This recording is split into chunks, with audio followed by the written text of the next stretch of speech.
Hello everyone, this is Gaurav Tripathi. Current affairs की class में हम आपको 10 इंपॉर्टेंट क्वेश्चंस और उनके एक्सप्लेनेशंस प्रोवाइड करते हैं और उसी क्रम में आज फिर हम 10 नए क्वेश्चंस और उनके एक्सप्लेनेशंस लाए हैं आपके लिए। चलिए देखते हैं पहला क्वेश्चन क्या है। पहला क्वेश्चन है, मई 2024 में यानी मई 2024 में नौसेना स्टाफ के उप प्रमुख, देखिए आपको पता है 26 चीफ ऑफ नेवी के 26वें प्रमुख। अभी ये क्वेश्चन हमने कुछ दिनों पहले देखा था जब दिनेश त्रिपाठी जी को नौसेना का प्रमुख डिसाइड किया गया था और 26वां दिनेश कुमार त्रिपाठी। अब यहां क्वेश्चन है नौसेना स्टाफ के उप प्रमुख और ऑप्शंस हैं कृष्णा स्वामीनाथ, तरुण सोबती, संजय वात्स्यायन और राजेश पेंढारकर। तो कृष्णा स्वामीनाथन इनको चुना गया है वाइस चीफ ऑफ नेवी का वाइस चीफ इन्हें चुना गया है और इसके पहले ये नेवी के कार्मिक मंत्रालय में थे, कार्मिक विभाग में अध्यक्ष थे, यानी कार्मिक विभाग के ये सबसे बड़े ऑफिसर थे और अब इनको नौसेना का उप प्रमुख चुना गया है। इनकी एक्सपर्टीज है दिनेश कुमार त्रिपाठी, ये इलेक्ट्रॉनिक्स और संचार के क्षेत्र में जो युद्ध होता है उसके एक्सपर्ट हैं। दिनेश कुमार त्रिपाठी नहीं, कृष्णा स्वामीनाथन की एक्सपर्टीज है संचार तथा इलेक्ट्रॉनिक्स के वॉर एक्सपर्ट के रूप में ये जाने जाते हैं और इनको सेकेंड रैंक मिली है, यानी नेवी का सेकेंड जो सबसे बड़ा अधिकारी होता है वो चुना गया है। नेक्स्ट, हाल ही में आकाशवाणी समाचार के महानिदेशक का पदभार किसने संभाला है? नीरज चौधरी, नवनीत कुमार सहगल, गौरव द्विवेदी या मौसमी चक्रवर्ती। तो राइट ऑप्शन है मौसमी चक्रवर्ती। महानिदेशक किसे चुना गया है? मौसमी चक्रवर्ती।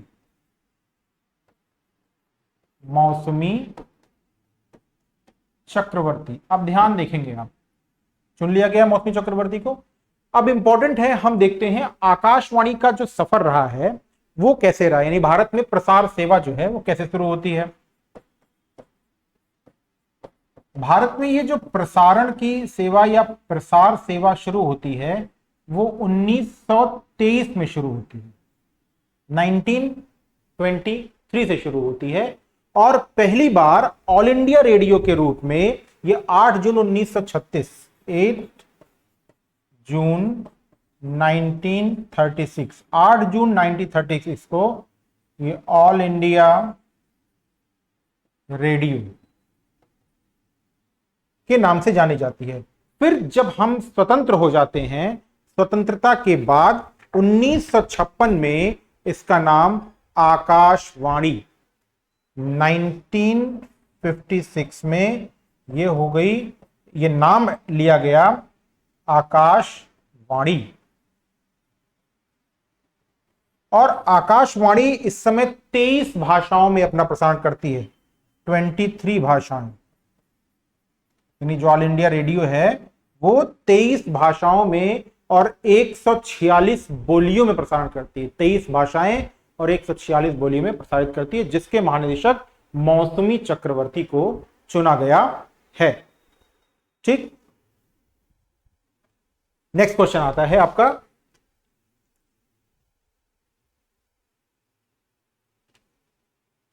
कुछ और फैक्ट जान लीजिए। मौसमी चक्रवर्ती वसुधा गुप्ता का स्थान लेंगी, वसुधा गुप्ता के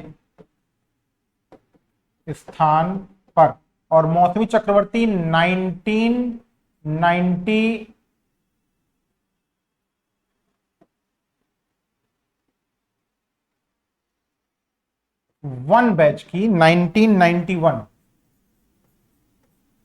बैच की सूचना अधिकारी थी, 1991 बैच की भारतीय सूचना अधिकारी मौसमी चक्रवर्ती थी। नेक्स्ट क्वेश्चन,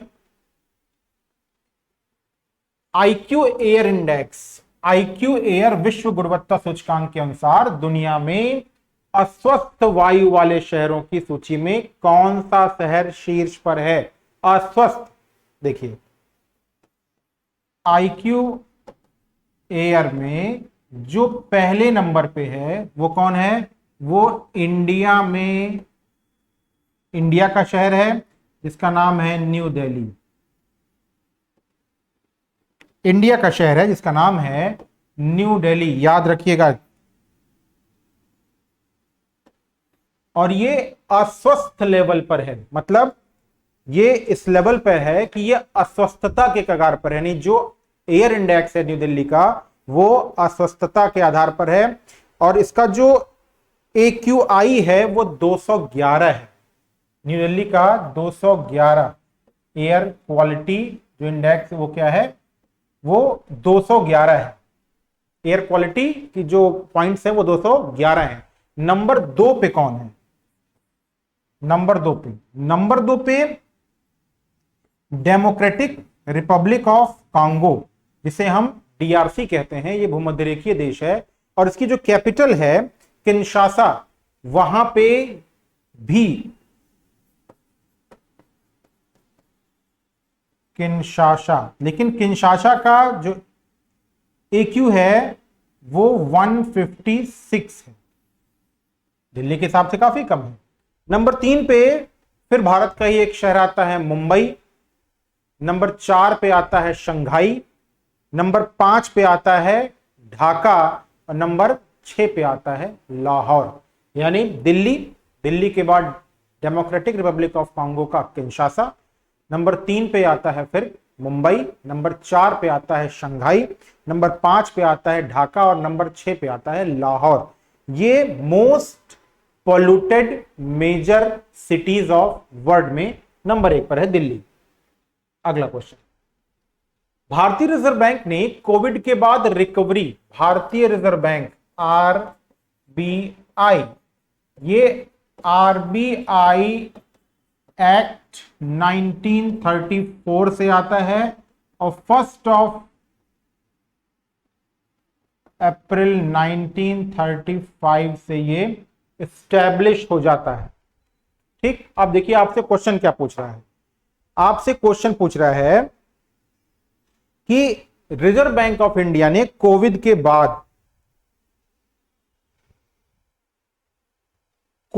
बाद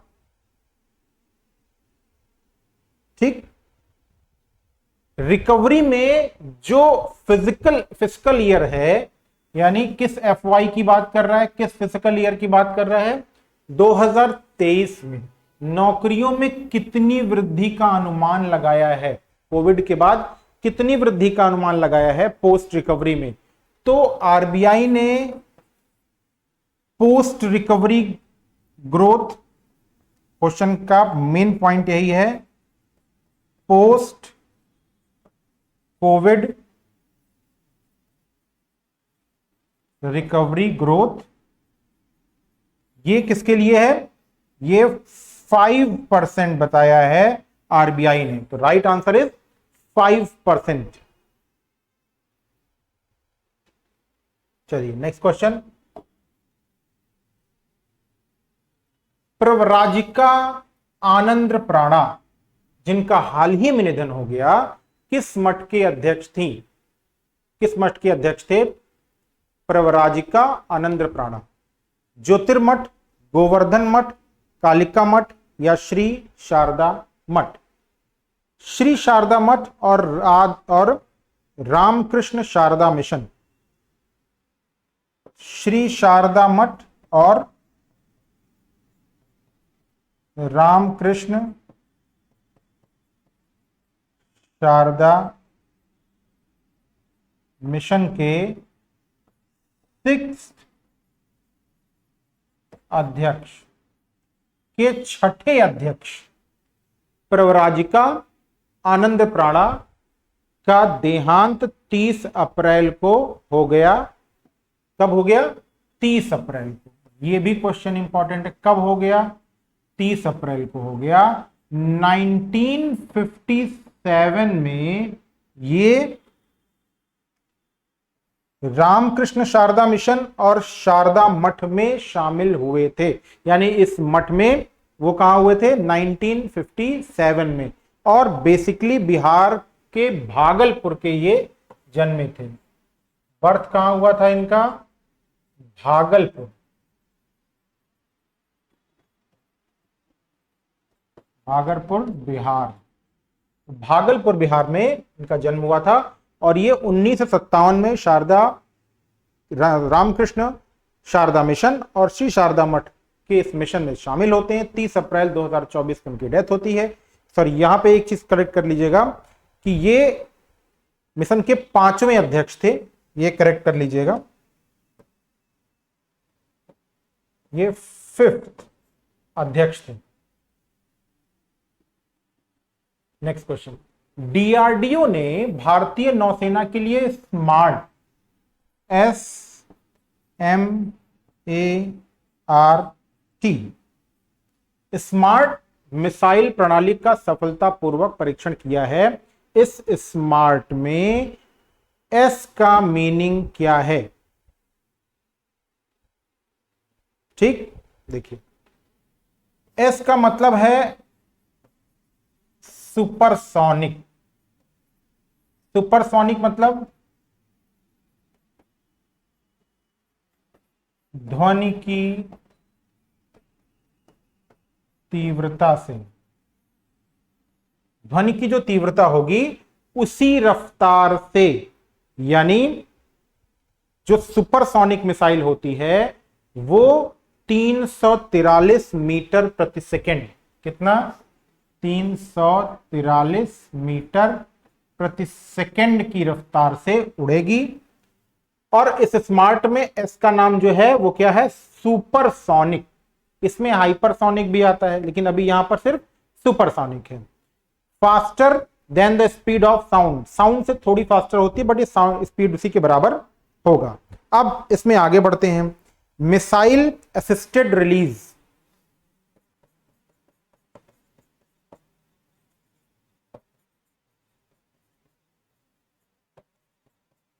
assisted release of torpedo. Torpedo जब वर्ड आ जाएगा इसका मतलब ये होता है एंटी सब marine missile. Anti submarine missile है, मतलब सागर में जो पनडुब्बियां होती हैं उनको हिट करने के लिए टॉर्पीडो छोड़े जाते हैं, या जो नेवल्स होते हैं उनको हिट करने के लिए पनडुब्बियों से टॉर्पीडो छोड़े जाते हैं। तो उसी के लिए एक स्मार्ट मिसाइल सिस्टम लॉन्च किया है डीआरडीओ ने।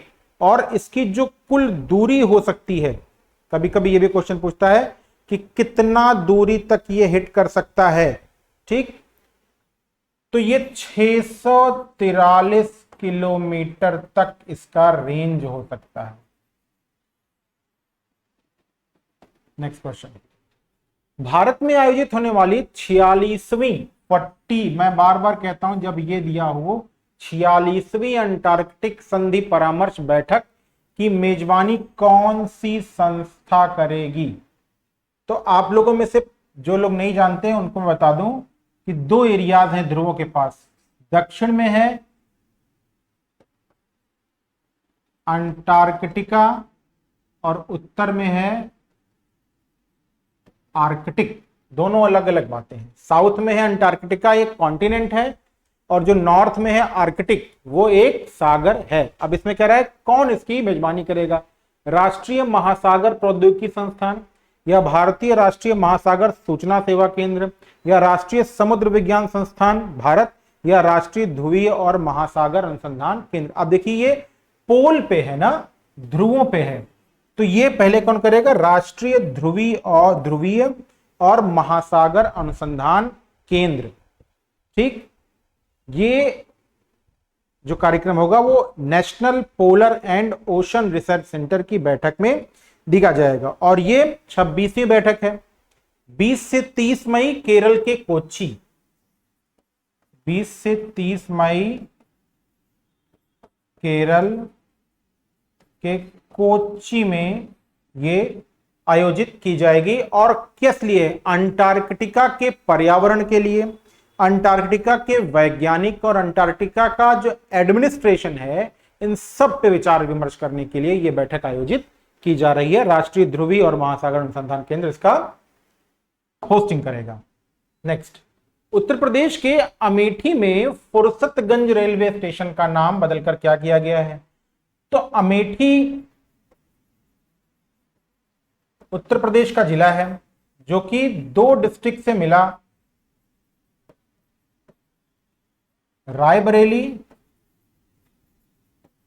और सुल्तानपुर। इन दोनों डिस्ट्रिक्ट से काट करके अमेठी और रायबरेली बनाएगा, सुल्तानपुर और रायबरेली से। 72वां जिला था ये, 72nd डिस्ट्रिक्ट ऑफ यूपी, और ये 2009 में बनाया गया डिस्ट्रिक्ट। अमेठी से, पर ये 2009 नहीं होकर के 2010 होगा, 2010। अमेठी का जो हेडक्वार्टर है, अमेठी का जो हेडक्वार्टर है वो है गौरीगंज। यूपी में कुछ ही ऐसे 10-12 डिस्ट्रिक्ट हैं जिनके मुख्यालय उस नाम वाले क्षेत्र पर ना होकर के कहीं और है, मतलब उसी की किसी दूसरी तहसील में है, तो इसका मुख्यालय गौरीगंज में है।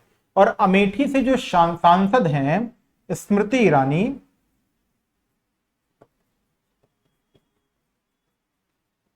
इन्होंने ये डिमांड रखी है कि जो अमेठी के उसके आसपास के हाल्ट और रेलवे स्टेशन हैं उनके नाम चेंज कर दिए जाएं। जैसे फुर्सतगंज का नाम तपेश्वरनाथ धाम, फुर्सतगंज का नाम तपेश्वरनाथ धाम रखने की बात की गई है। ऐसा ही एक और स्टेशन है जिसका नाम है अकबरगंज, उसका नाम रखा जाएगा भवानी धाम। अकबरगंज का नाम रखा जाएगा भवानी धाम। तो ऐसे 8 स्टेशनों का नाम चेंज करने की जो सिफारिश स्मृति ईरानी जी ने दी थी वो स्वीकार की गई है। फिर ऐसे ही कासिमपुर हाल्ट है, उसका जायसी शहर या जाय सिटी रखा जाएगा। तो इस तरीके की सिफारिश जो है वो स्वीकार कर ली गई। फुर्सतगंज का नाम क्या रखा गया है? वो रखा गया है तपेश्वरनाथ धाम। अगला क्वेश्चन, भारत ने अगले 5 वर्षों के लिए, सबसे इंपॉर्टेंट तो बात है, देखिए लिखा 5 वर्षों के लिए, 5 ईयर, 5 वर्षों के लिए किस देश के सिविल सेवा कर्मियों को प्रशिक्षित करने पर सहमति दी है? तो 5 वर्षों में 1500 सिविल सर्वेंट, 1500 सिविल सर्वेंट को, जो कि कहां के हैं? जो कि बांग्लादेश के हैं,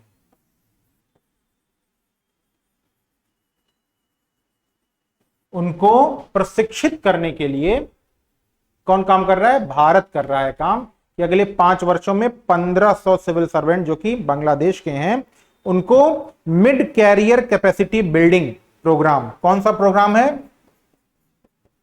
mid career capacity building programme, mid career capacity building programme के तहत बांग्लादेश के 5 वर्षों में 15 से सिविल स्टूडेंट को भारत प्रशिक्षित करने जा रहा है। किस पे? Good governance initiative. और किस लिए प्रशिक्षित करेगा? Good governance.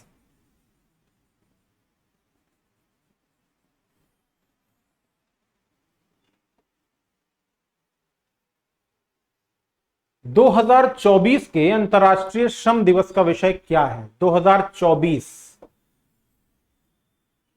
देखिए एक टर्म है इंटरनेशनल, ज्यादातर लोग इसे लेबर डे के रूप में जानते हैं, 1 मई को मनाया जाता है। लेकिन इस 1 मई को इंटरनेशनल लेबर डे जो मनाया जाता है, इसे 1 मई 1889 से, ठीक, 1 मई 1889 से, 1889 से, और ये अमेरिका का जो लेबर फेडरेशन है उसने मनाना शुरू किया। अमेरिका के, कभी भी ये क्वेश्चन पूछे कि कहां से मनाया जाएगा, तो अमेरिका के लेबर फेडरेशन से। और theme ensure workplace safety and health amidst climate change. इसमें करेक्शन आप कर लीजिएगा कि जो चेंज है वो universal social perfection to end child labour, universal workers for social and economic advancement, और no to child labour, yes to quality education. इसमें है ensure safety and health of and climate change. Ensure safety and health, यानी अब जो अंतरराष्ट्रीय श्रमिक दिवस के लिए थीम है वो उनकी हेल्थ को लेकर के है, ना कि इकोनॉमी और एडवांसमेंट को लेकर के। तो आज के 10 क्वेश्चन यही हुए। नेक्स्ट क्लास में हमसे मिलेंगे। Good bye.